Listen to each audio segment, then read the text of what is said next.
नमस्कार, capital TV में आपका स्वागत है। राहुल गांधी आखिरकार उनको सुप्रीम कोर्ट आना पड़ा क्योंकि हाईकोर्ट ने उनको लगता है कि नाइंसाफी कर दी। लोअर कोर्ट में भी वो बेचारे विक्टिम बना दिए गए और सुप्रीम कोर्ट में अर्जी लगाई गई कि उनके साथ बड़ा अन्याय हो रहा है, सजा दी जा रही है, मेरी सदस्यता चली जाएगी। एक बहुत बड़ा इससे डेमोक्रेसी को खतरा है। वायनाड के लोगों का कोई रिप्रेजेंटेशन नहीं मिल पा रहा है। सवाल यह है कि राहुल गांधी का होगा क्या। सुप्रीम कोर्ट में सुनवाई है, सुप्रीम कोर्ट इस पे सुनेगी तो क्या फैसला वही होगा जो हाई कोर्ट में हुआ? क्या राहुल गांधी माफी मांगेंगे? और अगर माफी नहीं मांगेंगे तो क्या होगा? इन तमाम चीजों के लीगल पहलू को जानने और समझने के लिए हमारे साथ अश्विनी उपाध्याय जी, आपका बहुत बहुत स्वागत है। कुछ लोग कह रहे हैं बड़ा अन्याय हो गया राहुल बाबा के साथ कि उनको खामखा इतना 2-2 साल के लिए टांग दिया गया जुडिशरी के द्वारा। ऐसा राहुल गांधी जैसे बहुत सारे नेता यहाँ पे ना बेलगाम हो गए थे। उनको लगता था कुछ भी बोल सकते हैं, कुछ भी भाषण दे सकते हैं, कुछ भी कर सकते हैं। तो ये पहली बात जो फैसला आया, मुझे लगता है बहुत सारे लोगों को अलर्ट कर गया है, सबक दे गया कि भाई अब ज़्यादा इधर उधर करोगे तो सदस्यता चली जाएगी। और इन्हीं लोगों का इलाज करने के लिए मैंने मनीष जी 2016 में पीएल फाइल किया था।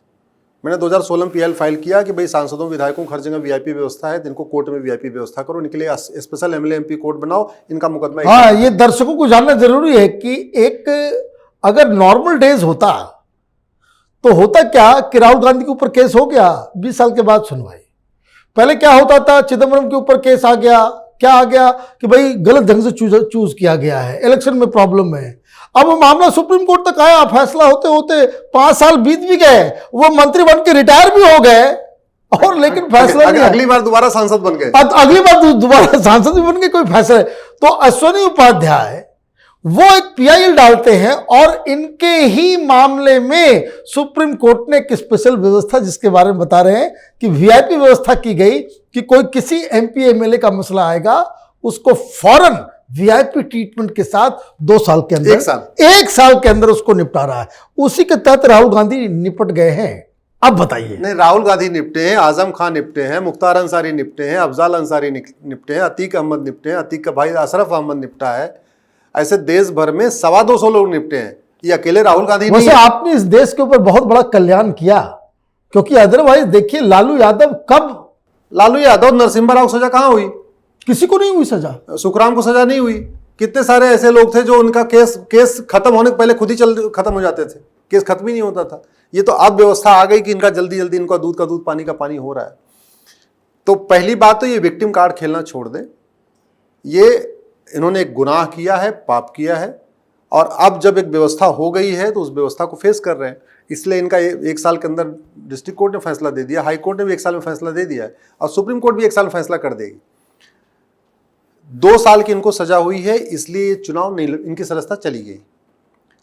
अभी तो 6 साल के लिए गई है, लेकिन हमने उसको भी चैलेंज किया। हमने कहा कि जो 2 साल से ज़्यादा सजा हो जाए उसको लाइफ बैन होना चाहिए। 2 साल की 6 साल क्यों होना चाहिए भाई? एक सरकारी आदमी अगर सजा हो जाए 2 साल की, चाहे वो सिपाही हो चाहे हवलदार, जीवन भर के लिए सस्पेंड होता है। तो ये चुनाव लड़ने केवल 6 महीने के लिए क्यों? मतलब एक आदमी कोई भ्रष्ट है, वो हवलदार है या थानेदार है, उसको सजा हो गई तो वो दोबारा थानेदार नहीं बन सकता, हवलदार नहीं बन सकता, लेकिन सांसद विधायक बन सकता है 6 साल के बाद। ये क्या मतलब है? तो हमने उसको भी बैन किया हुआ है। जहां तक इनकी बात है, मुझे नहीं लगता कि सुप्रीम कोर्ट इनकी सजा पे रोक लगाएगा। सुप्रीम कोर्ट इनकी बेल को कंटिन्यू करेगा, ऐसा मुझे लगता है कि जमानत इनको कंटिन्यू करेगा। भाई इनकी दलील होगी कि हम देश छोड़ के भागेंगे नहीं, हम पार्टी के बहुत बड़े नेता हैं, मुखिया हैं, हम कोई भगोड़े थोड़ी हैं जो कि हमको जेल में डालना जरूरी है। तो मुझे लगता है सुप्रीम कोर्ट इनको इतनी लिबर्टी दे देगा कि ठीक है, आपका केस चलता रहेगा, फाइनली आप अपील अपनी डिसाइड होती रहेगी, आपको जमानत दी जाती है, आप बाहर घूमो टहलो, लेकिन इनकी सजा पे नहीं रोक लगेगी। जब सजा पे नहीं रोक लगेगी, जो कन्विक्शन है, सेंटेंस, उस पर जब रोक नहीं लगेगी तो इनकी सदस्यता बहाल नहीं होगी, और सदस्यता भी नहीं बहाल होगी, इसके साथ 6 साल का चुनाव पे प्रतिबंध भी लगा रहेगा। तो यानी 2024 भी गया, 2029 भी गया, 29 भी गया। तो 2024 भी गया, 2029 भी गया, दोनों गए। इनके पास एक ही तरीका है कि सुप्रीम कोर्ट में अर्जी लगाएं, डे टू डे हियरिंग कराएं। अगर सुप्रीम कोर्ट इनको बाइज्जत बरी कर दे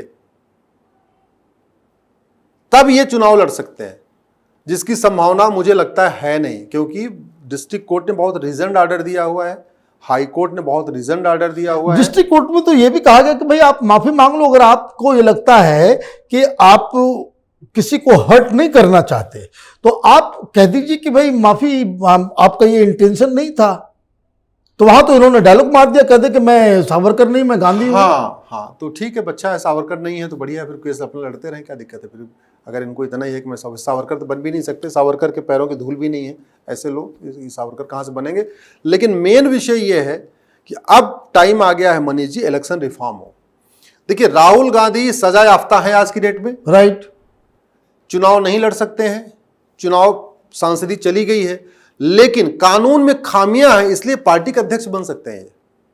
लालू यादव चुनाव नहीं लड़ सकते, पार्टी का अध्यक्ष बन सकते अध्यक्ष बने हुए हैं, देश को जोड़ने, देश को, हाँ, वहां बैठे हुए हैं, डेमोक्रेसी बचाने के लिए ये लोग बैठे हुए हैं, पार्टी अध्यक्ष के नाते बैठे हुए है ना। इसलिए हमने एक और भी पीआईएल फाइल किया है कि सजा याफ्ता व्यक्ति के चुनाव लड़ने और पार्टी बनाने दोनों पर आजीवन प्रतिबंध होना चाहिए। मुझे एक बात बताइए, लालू यादव ये बाहर कैसे घूम रहे हैं? लालू यादव का वो चूंकि मामला अपील में चल रहा है, इनको सजा तो हो चुकी है, अब ये मेडिकल ग्राउंड पे बाहर घूम रहे हैं, तो ये मेडिकल ग्राउंड पे बाहर घूम रहे हैं। मुझे एक चीज बताइए, देश में कोई कानून नहीं कि मेडिकल ग्राउंड में आप बाहर निकलेंगे, आप रैलियां करेंगे, आप प्रेस कॉन्फ्रेंस करेंगे? यही कानून में खामियां हैं, यही कानून में खामी, इसीलिए इलेक्शन रिफॉर्म बहुत जरूरी है, इसीलिए इलेक्शन रिफॉर्म जरूरी है। न मिनिमम क्वालिफिकेशन है, न मैक्सिमम एज लिमिट है, न सजा के दौरान आप क्या क्या कर सकते हैं, क्या नहीं कर सकते हैं, न उस पर कोई प्रोविजन है। आप बेल पे आए हैं, स्वास्थ्य के कारण हेल्थ ग्राउंड पे आए हैं, तो आप भैया अपना इलाज कराइए, हॉस्पिटल में बैठिए। आप हेल्थ ग्राउंड पे बेल पे आए हैं और बाहर आप घूम रहे हैं, भाषण दे रहे हैं, मीडिया से बात कर रहे हैं, प्रेस कॉन्फ्रेंस कर रहे हैं, वो जो कानून में खामियां हैं, मुझे लगता है उस पर पार्लियामेंट में सोचना चाहिए, पार्लियामेंट को भी सोचना है, सरकार को भी सोचना है। तो भाई मैंने दोनों बेटा मंत्री बन गया, जो किसी लायक नहीं है, हाँ, जो किसी लायक नहीं दो है, बेटा को मंत्री बना दिया, डिप्टी सीएम है जो सुपर सीएम से भी ऊपर है, हाँ, और वो बाहर घूम रहे हैं। अगर इलेक्शन रिफॉर्म होता तो आज, और जुडिशियल रिफॉर्म होता, स्पीडी जस्टिस सिस्टम होता, तो आज की डेट में ये दोनों बच्चे जो बाहर घूम रहे हैं ये जेल में होते। मैं इसलिए तो कह रहा हूँ जुडिशियल रिफॉर्म, इलेक्शन रिफॉर्म बहुत जरूरी है।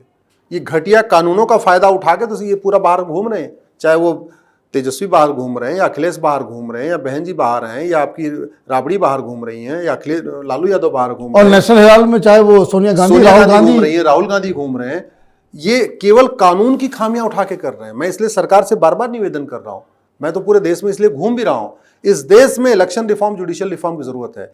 हमें ऐसा सिस्टम चाहिए, 1 घंटे के अंदर एफआईआर हो, 1 महीने के अंदर जांच पूरी हो, 1 साल के अंदर सजा का ऐलान हो जाए, मतलब मुकदमे का फैसला हो जाए।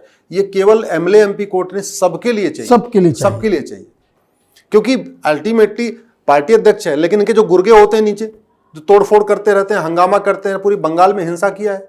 अगर हमारा जुडिशियल सिस्टम अच्छा होता, सजा देने वाला होता, तो बंगाल में इतने लोगों की हत्या नहीं होती। बंगाल में इतना जो मामला हुआ है क्यों हुआ है, मणिपुर जल रहा है क्यों जला है।